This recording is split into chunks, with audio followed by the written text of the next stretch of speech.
నమస్తే అన్న, అందరికీ నమస్కారం. కువైట్లోని సాల్మియా ప్రాంతంలో దారుణం చోటు చేసుకుంది.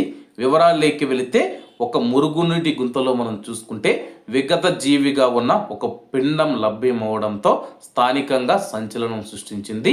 సాల్మియాలోని ఒక మురుగునీటి గుంతను శుభ్రం చేస్తూ ఉన్న సమయంలో ఒక ప్రవాస కార్మికుడు అందులో పిండం ఉండటాన్ని గమనించి వెంటనే పోలీసులకు సమాచారం అందించాడు. సమాచారం అందుకున్న వెంటనే పోలీసులు మరియు ఫోరెన్సిక్ నిపుణులు సంఘటనా స్థలానికి చేరుకున్నారు.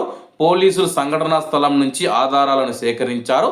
ఈ పిండం ఎక్కడి నుంచి వచ్చింది, దీనికి బాధ్యులు ఎవరు అనే కోణంలో అధికారులు దర్యాప్తు ప్రారంభించారు. ఈ ఘటనకు సంబంధించి పూర్తి వివరాలు ఫోరెన్సిక్ నివేదిక కోసం వేచి చూస్తూ ఉన్నట్లు భద్రతా వర్గాలు వెల్లడించాయి. ప్రస్తుతం కేసుకు సంబంధించి పోలీసులు లోతైన విచారణ జరుపుతూ ఉన్నట్లు స్థానిక మీడియా పేర్కొంది. ప్రస్తుతం మనం చూసుకుంటే కానీ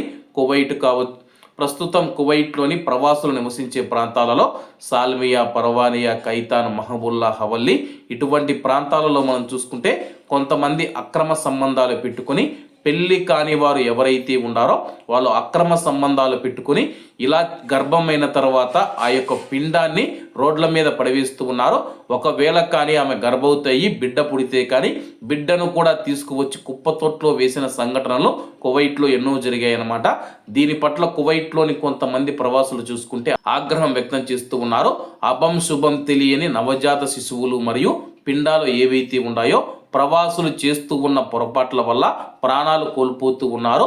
అభం శుభం తెలియని నవజాత శిశువులు ప్రాణాలను తీసేస్తూ ఉన్నారని చెప్పేసి ఆగ్రహం వ్యక్తం చేస్తూ ఉన్నారు.